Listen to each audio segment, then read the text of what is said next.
I got so much motherfucking design on right now.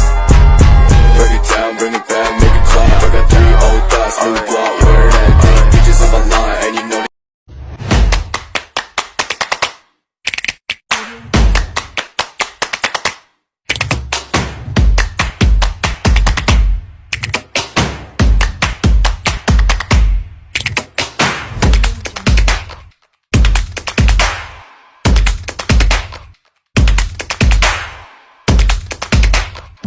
Hai guys, kalian tahu nggak sih apa itu pasar keuangan Islam? Kalau kalian belum tahu, simak video ini ya.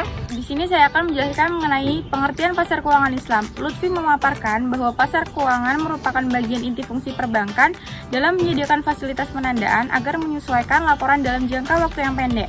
Nah, dapat disimpulkan bahwa pasar keuangan syariah merupakan salah satu sektor lembaga keuangan yang kegiatannya ini lebih terpusat untuk memenuhi kebutuhan manusia dalam jangka waktu yang pendek antar peserta dengan berdasarkan prinsip syariah. Nah, ada juga fungsi pasar keuangan Islam yaitu sebagai media pengendali moneter. Maksudnya, penguasa moneter tidak langsung melakukan operasi terbuka dengan alasan operasi pasar hanya dilakukan melalui pasar berdasarkan SBI dan IPBU untuk dijadikan instrumennya. Nah, yang kedua ada sebagai media alternatif, khususnya untuk sektor keuangan guna memenuhi kebutuhan dalam jangka waktu yang pendek, serta melakukan penitipan dana akibat kelebihan likuiditas. Nah, yang ketiga ada sebagai media informasi, pasar uang. Ini bisa menyediakan informasi untuk pemerintahan, perusahaan, peserta pasar uang, dan sektor luar negeri seputar moneter yang sedang terjadi. Nah, di sini saya akan menjelaskan mengenai landasan hukum pasar keuangan Islam yang berdasarkan Al-Quran, Hadis, dan Udin. Yang pertama yaitu berdasarkan Al-Quran Surah Al-Baqarah ayat 275. Bismillahirrahmanirrahim. Alladzina ya'kuluna riba la ya'kumuna illa kama yakumul ladzi yatakhabbathu as-syaitanu minal mas. Dzalika bi annahum qalu innama ba'u mislur riba wa ahallallahu al-bai'a wa harrama riba. Faman ja'ahu mau'idatun mir rabbih fantaha falahu ma salaf wa amruhu illallah wa man ma'ada fa'ulaika ashabun nar hum fiha khalidun.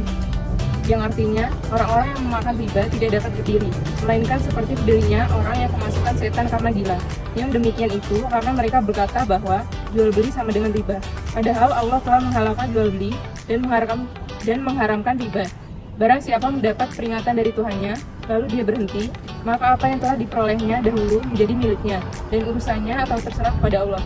Barang siapa mengulangi, maka mereka itu penghuni neraka. Mereka kekal di dalamnya. Kenapa memilih surat ini?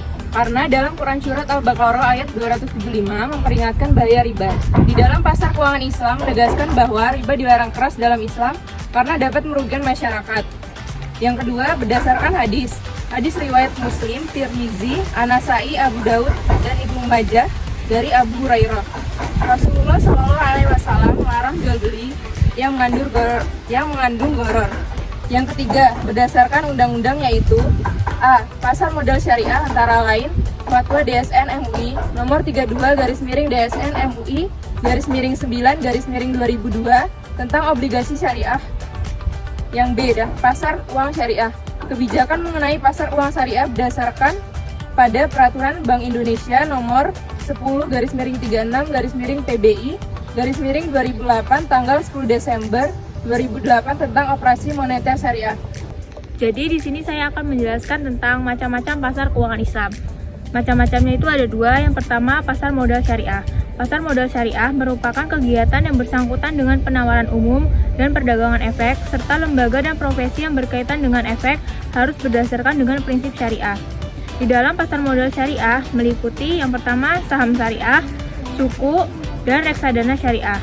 Saham syariah adalah sebuah bukti kepemilikan nilai suatu perusahaan. Suku atau obligasi syariah merupakan suatu surat berharga dalam jangka waktu panjang. Yang ketiga, reksadana syariah adalah wadah atau pengelolaan dana atau modal. Yang kedua, pasar uang syariah. Pasar yang menjual belikan surat-surat berharga dalam jangka waktu pendek kurang lebih dari 1 tahun. Di sini saya akan menyampaikan bagian materi manajemen resiko pasar keuangan Islam. Yang pertama, strategi mitigasi resiko pasar syariah. Beberapa strategi yang dapat dilakukan oleh bank syariah dalam melakukan mitigasi terhadap resiko pasar. Yang A, metode penyesuaian pendapatan dan beban. Dalam penerapan akad ijaroh, terutama untuk memenuhi kebutuhan nasabah terhadap alat berat seperti kapal tanker. Karena sebagian besar alat tersebut disewa menggunakan USD. Jadi, apabila penyewa alat menggunakan mata uang USD, Bank Syariah juga membuat kesepakatan menerima uang USD. Yang B, kebijakan limit porsi. Kebijakan yang dapat dilakukan ialah membatasi posisi pada bank transaksi keuangan, posisi long and short, dengan mempertimbangkan resiko pasar dari posisi bank pada sebuah transaksi. Yang C, kebijakan limit kerugian. Skema pembiayaan berbasis bagi hasil dapat membawa bank syariah pada situasi ketika kontak berakhir dengan kerugian. I ain't fucking with these hoes,